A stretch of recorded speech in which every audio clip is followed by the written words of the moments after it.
आलम इस्लाम के 3 ताकतवर तरीन ममालिक के इत्तेहाद ने मुसलमानों के सबसे बड़े दुश्मन भारत और इसराइल की सफ़ों में इस वक्त हलचल मचाई हुई है। मक्का मुकर्रमा में पाक, सऊदिया और तुर्क सरबराहान ममालिक इकट्ठे हुए तो इसराइली वज़ीर आज़म भारतीय वज़ीर आज़म को फ़ोन करने लगे और दोनों ने मगरबी एशिया में हालिया पेशरफ्त पर ख़ास तौर पर गुफ्तगू की है।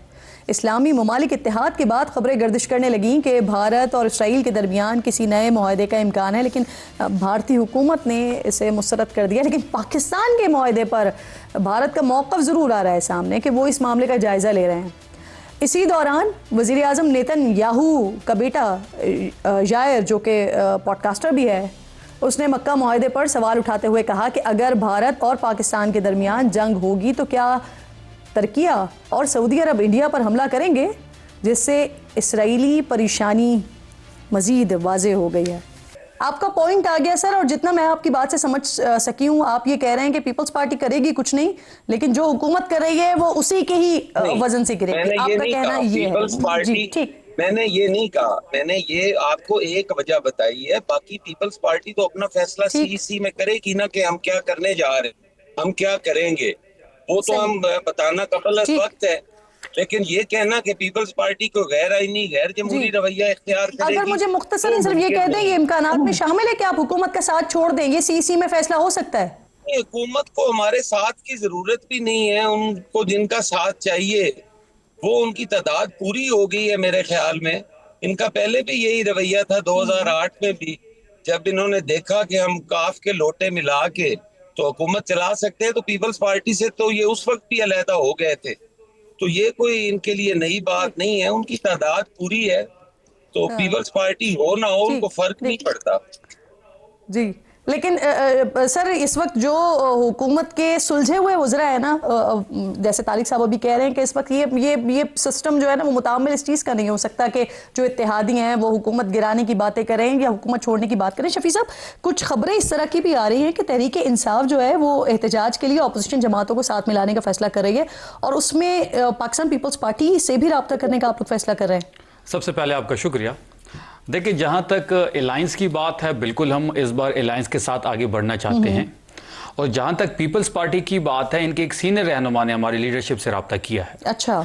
लेकिन अभी तहरीक इंसाफ ने ये फैसला नहीं किया कि हमने इनके साथ बात करनी है, अलायंस में शामिल करना है, नहीं करना।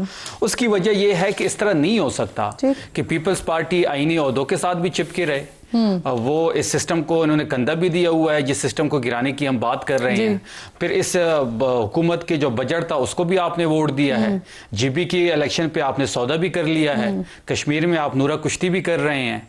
तो इस निकाह से इनको बाहर आना पड़ेगा। ये आपने उनको बताया है वाज़ेह तौर पर, जो सीनियर लीडरशिप ने आपसे रब्ता किया? ये तो एक आम जहन की बात है कि आप हुकूमत में होते हुए किस तरह अलायंस कर बनेंगे। यानी बिलावल साहब, आप लोगों का स्टेज शेयर करते हुए दिखाई दे रहे होंगे, क्योंकि दूसरी तरफ मौलाना फजल रहमान साहब के साथ भी तो मामला चल रहे हैं ना? नहीं, वो तो इंशाल्लाह बिल्कुल फाइनल स्टेजेस पे है मौलाना फजल रहमान साहब के साथ। देखिए, जहां तक पीपल्स पार्टी और बिलावल की बात है, तो बिलावल साहब की तकरीर कल आपने सुनी होगी।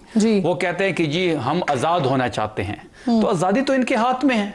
चौड़े आईनी ओहदे, जो सेरेमोनियल ओहदे आप कहते हैं हमारे पास हैं, जिस पे आपने अपने लिए इस्तिस्ना हासिल किया, जिस इस सिस्टम का आप हिस्सा हैं, आपके वोट से हुकूमत कायम हुई है, वो छोड़ें, इख्तिदार की बस से उतरे। ठीक, चलें, मौलाना साहब के साथ आपके मामला ऑलमोस्ट फाइनलाइज हो गए हैं। पाकिस्तान पीपल्स पार्टी के साथ आपको राब्ता किया गया है, अब आपने उनको बता दिया कि ये मामलात हैं। हमने अभी नहीं बताया, हमने अभी नहीं बताया। अभी हमारे सफों में हमारी पार्टी की लीडरशिप ने यह फैसला नहीं किया कि हमने इनके साथ जाना है, नहीं जाना। इनकी तरफ से राब्ता हुआ है, हमारे दरमियान अभी ये बात फाइनल नहीं हुई। ठीक है, लेकिन मौलाना वो अचकज़ई साहब के बारे में भी साथ साथ बता देना कि आप ऑपोजिशन के लोगों को तो मतलब आप मिलाना चाहते हैं को, लेकिन आपकी जो अपनी पार्टी के जो इत्तेहादी हैं वो नाराज आपसे दिखाई दे रहे हैं। कोई नाराजगी नहीं है।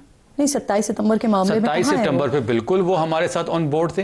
27 सितंबर की आप क्यों नहीं स्टेज शेयर किया? देखिए, उनकी अपनी मसरूफियात हैं। वो बलूचिस्तान में भी आप देखेंगे कि वो अपने पार्टी के एंड से एज ए अपोजिशन लीडर और तहरीक तहफ़्फ़ुज़ आईन पाकिस्तान के प्लेटफॉर्म से वहां पे अपने मैं ब्रेकिंग चला दूं, शफी जान साहब ये कंफर्म कर रहे हैं कि हिमायत हासिल है 27 सितंबर के लॉन्ग मार्च की तारीख। अचकज़ई साहब की तारीख पे की बात कर रहे हैं। जी 27 सितंबर की लॉन्ग आप सुन लें, 27 सितंबर की तारीख पे पूरे पार्टी की लीडरशिप से मशावरत हुई है, अचकजई साहब से मशावरत हुई है, अलामा साहब से मशावरत हुई है, और उन्होंने इत्तेफाक किया। जी बिल्कुल। लाइन देखें, अब 5 लोग बैठते हैं तो डेट पे किसी का वो नहीं हो सकता, कोई कहेगा कि 8 तारीख, कोई कहेगा 10 तारीख, कोई कहेगा 30 तारीख, लेकिन 27 पे सब मुत्तफिक हुए हैं। 27 पे हमारी लीडरशिप। सर आसान सवाल, लॉन्ग मार्च पे महमूद खान अचकजई साहब मुत्तफिक हैं? बिल्कुल मुत्तफिक है। सही जी, बिल्कुल ठीक। तारिक साहब, एक तो हसन साहब की बातों का भी जवाब दीजिएगा, और साथ साथ ये कि अब आप लोग क्या सोच रहे हैं, जो कश्मीर वाला मामला है वहां पर क्या होगा? यही फार्मूला जो हमने मरकज में देखा, इसी तरह का फार्मूला फिर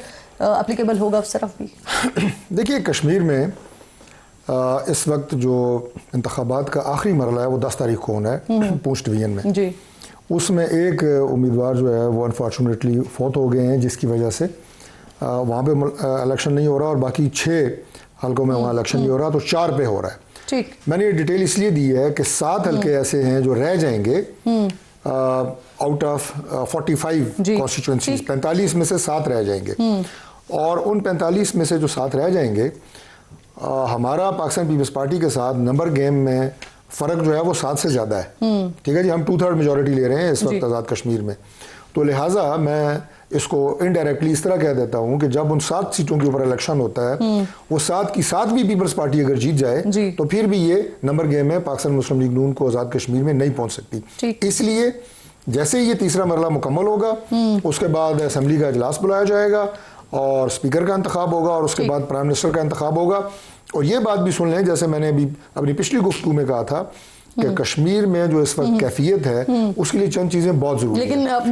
तारिक साहब, वैसे हमने तो ये भी देखा है ना कि जो जीत जाता है वो असेंबली नहीं पहुंच पाता, और अगर पहुंच जाता है तब भी बड़ा अजीब होता है, वो किसी और को वोट दे देता है।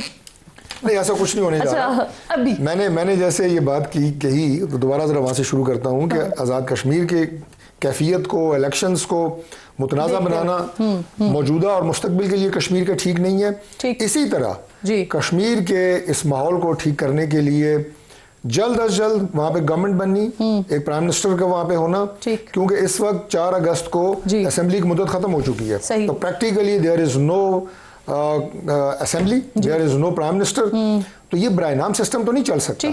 तो फिल फॉर वहाँ पे प्राइम मिनिस्टर हो और बाइख्तियार हो, और उसके साथ साथ मुस्तहकम हुकूमत हो, वो इन हालात को आगे संभाल सकती है। जो चैलेंजेस इस वक्त आपको आज़ाद कश्मीर में नजर आ रहे हैं, क्योंकि मीडिया में बहुत सारे हकाइक को मस करके रिपोर्टिंग हो रही है, सारी बात, लेकिन चैलेंज चेंज करूंगी, उसका वाहिद हल ये है। जो 5 हल्के हैं जिन पे इलेक्शन रुका हुआ है, अगर वो 7 हल्के जो हैं, अगर उस पर नहीं होता इलेक्शन, तो क्या उसके बाद भी आप लोग असेंबली का इजलास बुला लेंगे, या इंतजार करेंगे कि पहले वो 7 हल्कों का इलेक्शन हो जाए फिर उसके बाद? नहीं, मैंने आपको अर्ज की है कि अगर नंबर गेम होना इतना फ़र्क कम हो कि उन 7 हल्कों की रिजल्ट का इंतजार किया जाए बगैर भी हुकूमत बन जाए, उसके बाद देखेंगे कि हतमी नतीजा क्या होता है और हतमी नंबर गेम क्या है। सही। हमारा फ़र्क पाकिस्तान पीपल्स पार्टी से इतना ज़्यादा है कि वो 7 के 7 भी अगर इलेक्शन होंगे वो जीत जाएंगे, फिर भी हम उनसे आगे होंगे। अभी आप देखें ना कि हम इस वक्त तकरीबन 31 सीटें हासिल कर रहे हैं। सर ये वाजे कर दें, क्लैरिटी दे दें कि अगर 7 सीटों पे भी इलेक्शन नहीं होता, उसके बावजूद भी असेंबली इजलास बुला लिया जाएगा? बिल्कुल बुलाया जाएगा, प्राइम मिनिस्टर का इंतखाब होगा, कैबिनेट बनेगी और गवर्नमेंट अपना काम शुरू करेगी, क्योंकि इस वक्त आज़ाद कश्मीर में गवर्नमेंट नाम की चीज़ नहीं है। हालात कंट्रोल करने के लिए फिर फॉर वहाँ पे। तारिक साहब, एक और बड़ा इंपॉर्टेंट मामला